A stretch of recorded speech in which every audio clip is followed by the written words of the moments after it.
Easy cooking style by Nasmin থেকে সবাইকে সালাম ও শুভেচ্ছা জানাচ্ছি। আশা করি সবাই ভালো আছেন। বেশ কয়েকদিন আমি আসতে পারি নাই, তো আজকে আসলাম। আমি একটু চিকেন কিমা দিয়ে কোপ্তা করা সহজ পদ্ধতিতে একটু দেখাচ্ছি।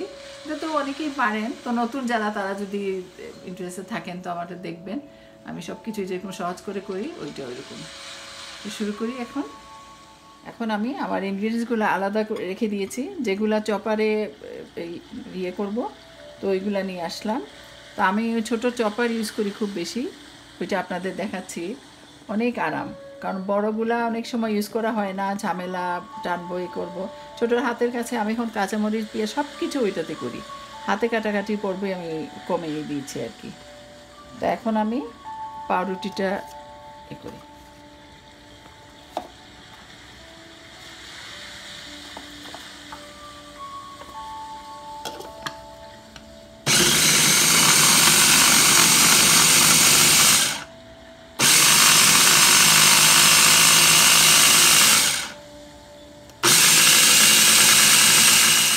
পাউরুটি আমি এভাবে করে ডিপ ফ্রিজে রেখে দিই, তো অনেক সুবিধা। এগুলো কিন্তু জমাট বাঁধে না, শক্ত হয় না।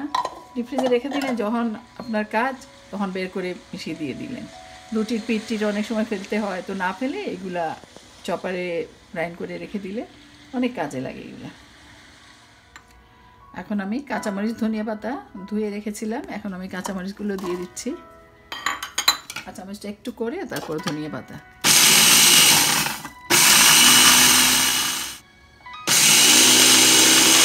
হয়ে গেছে আমার কাঁচামরিচ, এখন ধনিয়া পাতাগুলো দিয়ে দিচ্ছি। কারণ আগে ধনিয়া পাতা দিয়ে দিলে অনেক সময় একটু বেশি হয়ে যায়।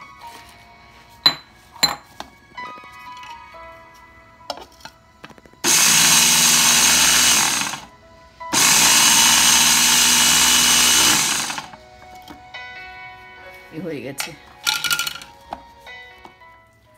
এখানে 1 পাউন্ড কিমা আছে, চিকেন কিমা। তো এর মধ্যে হাফ হলো ব্রেস্ট মিট আর হাফ হলো লেগ অ্যান্ড থাই মিট। তো দুইটা মিশালে একটু জুসি হয়, ভালো হয়। তো শুধু ব্রেস্ট দিয়ে করলে অনেক সময় একটু ড্রাই হয়ে যায়। তো দোকানে আমি সব সময় দোকানে বলি, ওইখানে ওদের রেগুলার সাইজ বললেই হবে, কিংবা সবচেয়ে স্মল সাইজ যেটা ওইটা বললেই ওরা কিমা করে দিবে। তো এনে তারপর আমার এখন অন্যান্য কিছু মেশাবো। আচ্ছা, এখন আমি পেঁয়াজ দিয়ে দিচ্ছি 3/4 কাপ পেঁয়াজ।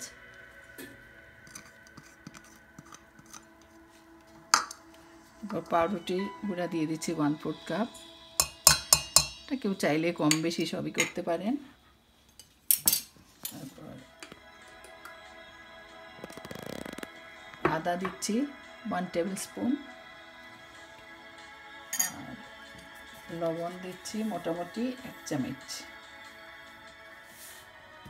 1 চামচ। আর একটু গোলমরিচের গুঁড়া, ব্ল্যাক পেপার একটু আন্দাজ করে একটু দিয়ে দিই। আর এটা দিচ্ছি 2 টেবিল চামচ। কেউ যদি ঝাল বেশি পছন্দ করেন বেশি দিবেন, কেউ কম চান কম দিবেন। মোটামুটি আমি 3 চামচের মতো দিলাম। আর এই হলো মূল কোপ্তার আসল যে জিনিসটা হলো পেঁয়াজ, কাঁচামরিচ, ধনিয়া পাতা আর আদা, লবণ। বাস এই দিয়ে দিলেই, আর কিচ্ছু না দিলেও চলে। খুবই মজা হয় এই জিনিসটায়, তার ফ্লেভারটা আসে। আর যদি কেউ চান, কেউ সস দিতে চান, কেউ টমেটো সস, কেউ যার যা ইচ্ছা মিশাতে পারেন। এগুলো খুব একটা তফাৎ হয় না, কিন্তু এইগুলা মূল ইনগ্রেডিয়েন্টস। তো এই একটা আছে চিলি গার্লিক সস, আমি এইটাও দিই একটু টেস্ট একটু ইয়ে হওয়ার জন্যে। এটা ধরেন 1 চামচের মতো দিয়ে দিলাম। এই বাস, এই হয়ে গেল সব। এখন মাখিয়ে ফেলবো। এখন সব কিছু একসাথে মাখিয়ে নিই।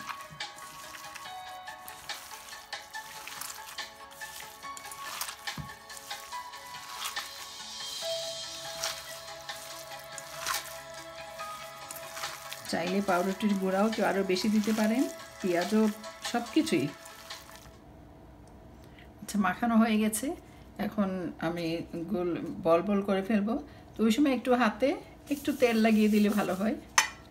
আর কেউ কেউ আছে মাখানোর মধ্যেও তেল দিয়ে দেন।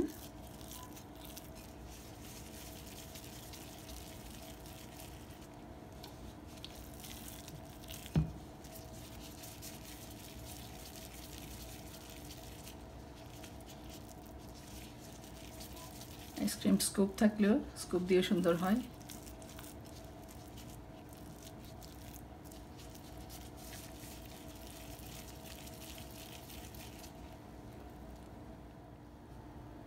হয়ে গেছে, এখন আমরা ভেজে নেব। তো মোটামুটি 1 পাউন্ডে 10 থেকে 12টার মতোই হয়, ছোটো বড়ো যা ইচ্ছা আছে এভাবে করবেন। চলেন এখন আমরা ভেজে নিই। এখন আমরা ভাজতে শুরু করি। একটু তেল আন্দাজ করে দিয়ে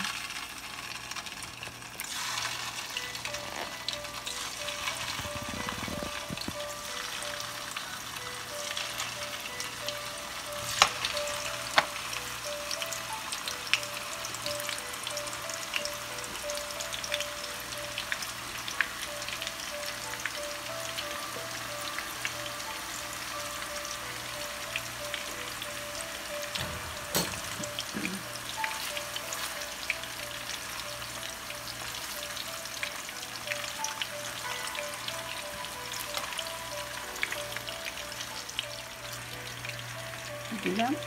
এখন মাঝারি আগুনে বেশিক্ষণ ভাজতে হবে না, একটু সময় ভাজলেই চট করে হয়ে যায় ভিতর। একটু সময় ভাজবো, একবার দুবার একটু উল্টে পাল্টে দেবো, তারপরেই হয়ে যাবে। এটা কিন্তু কাঁচা মানে হওয়ার সাথে সাথে গরম খালি আপনারা খেয়ে দেখতে পারেন, ভাত দিয়ে বা এমনি খুবই মজা লাগে। ধনিয়া পাতার ইয়েটা লাগে। মাঝারি আগুনে উল্টে পাল্টে, আর বেশিক্ষণ ঝরাবো না আর কি, তেলটা না ঝরিয়ে সাথে উঠায় ফেলবো, তো তেলের মধ্যে তার গোস্তের টেস্টটা চলে যায় আর কি। এই তেল দিয়েই পরে মশলা দিয়ে ভুনা করব। মোটামুটি হয়ে আসছে, খুব একটা ব্রাউন করার দরকার নাই, একটু সাদা সাদা থাকলেই ভালো।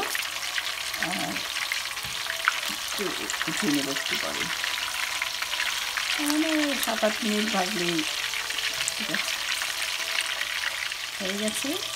আমি একটু উঠিয়ে নিচ্ছি।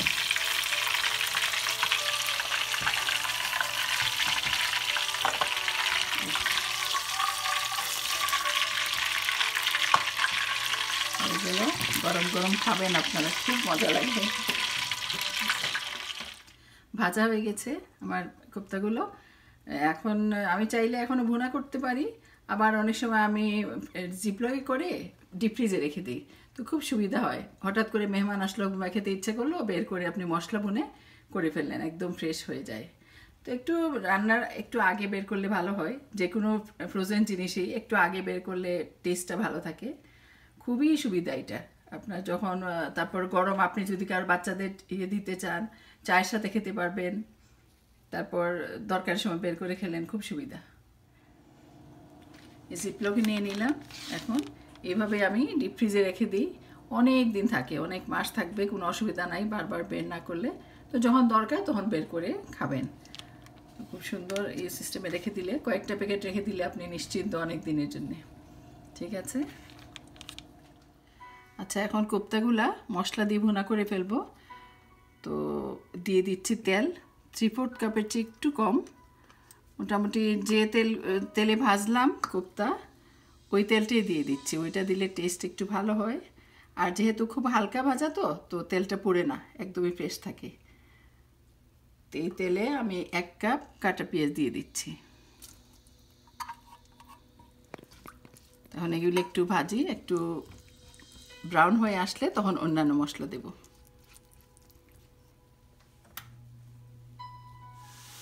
এখন পেঁয়াজটা একটু ব্রাউন হয়ে আসছে, একটু ব্রাউন হলে ভালো, তাহলে টেস্টটা ভালো হয়। অন্যান্য মশলা দিয়ে দেব এখন। এখানে আমার আছে 1 টেবিল চামচ আদা, 1 টেবিল চামচ রসুন, এগুলো দিয়ে দিচ্ছি। তারপর হলুদ দিচ্ছি আধা চামচে একটু কম, 4 চামচে। আমার হলুদের রঙটা খুব কড়া, এই জন্য হালকা করে দিলাম। আর মরিচ দিচ্ছি 1 চামচের চেয়ে একটু কম। একটু ধনিয়া দিচ্ছি, আমি সবসময় দেই না, অল্প ধনিয়া দিলাম। আর লবণ মোটামুটি 4 চামচে 1 চামচ।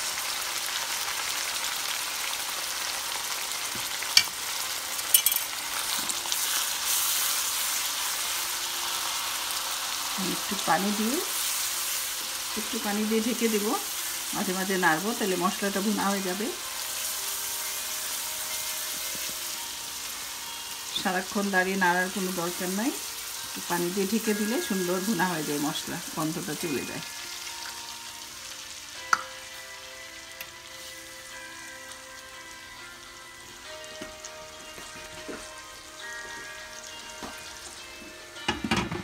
মোটামুটি আগুনটা একটু বাড়িয়ে দিতে পারেন, তারপর মশলা যখন ঘন হয়ে আসবে তখন আবার খুলে আমরা কুকটা দিয়ে দিব। মশলা এখন মোটামুটি ভুনা হয়ে আসছে, 7-8 মিনিট হয়ে গেছে, মশলা গন্ধ চলে গেছে। এখন আমরা আগুনটা মাঝারি দিয়ে কোপ্তাগুলো দিয়ে দিব।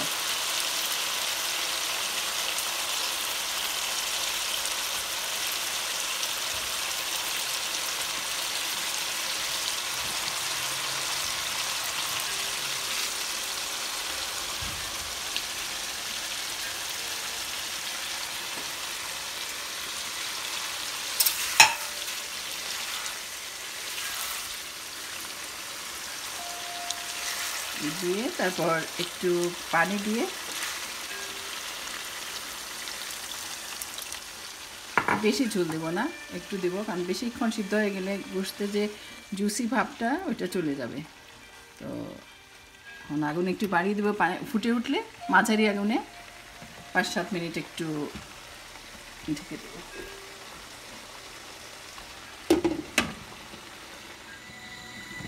এখন একটু 2-3 মিনিট হয়ে গেছে, আমি এখন একটু জিরার গুঁড়া আর রাঁধুনির জিরার গুঁড়া দিয়ে দিচ্ছি আধা চামচ, আর রাঁধুনির মাংসের মশলা, ওইটা আমি আগেও বলছি, এটা আপনি দেখিয়ে দিই, যে মিট কারি মশলা রাঁধুনির, এটাতে সব কিছু গরম মশলা, তেজপাতা, মৌরি সব কিছু দেওয়া আছে, ওইটা দিলে অন্য গরম মশলা দরকার হয় না। এটা আমি আধা চামচ দিয়ে দিচ্ছি, এই দিয়ে তারপর 8-10 মিনিট একটু হবে মাঝারি আগুনে, তারপরে আমার শেষ হয়ে যাবে মোটামুটি। 7-8 মিনিট দিয়ে দিই, 4 মিনিটের মতো হয়ে গেছে। এখন আমি একটু নাড়া দিয়ে দিই। আর এই শুকনো মরিচ কয়টা দিলাম, এটা দেখার সুন্দরের জন্যে দিলে ভালো লাগে। হয়ে গেছে এখন মোটামুটি, তাও আরও ধরেন 3-4 মিনিট পরে নামিয়ে ফেলবো। আমি এইটুকু পর্যন্ত, আর কেউ যদি আরও গরম মশলা পছন্দ করেন, ইচ্ছা করলে কেউ দিতে পারেন, আমি খুব বেশি দিই না, তো আমার আন্দাজে আমি করলাম। হয়ে গেছে আরও প্রায় 3 মিনিটের মতো, চুলা বন্ধ করে দিব। এখন একটু ঠান্ডা হলে বাটিতে নিয়ে নেব। দেখেন আপনারা, খুব সুন্দর জিনিসটা, খুবই মজার জিনিস, আপনারা ট্রাই করবেন বাসায়। তো বাটিতে নিয়ে নিলাম, সবজি দিয়েছে মোটামুটি 1 পাউন্ডে 10টা থেকে 12টা এরকমই কুপ্তা হয়, বড় সাইজ হলে বেশি হবে, কম হবে। আর যাই হোক, তো নিলাম। আর তো কেউ চাইলে বেরেস্তাও দিতে পারেন, কেউ চাইলে ধনিয়া পাতা দিতে পারেন, তো আমি একটু ধনিয়া পাতা দিয়ে দিচ্ছি উপরে।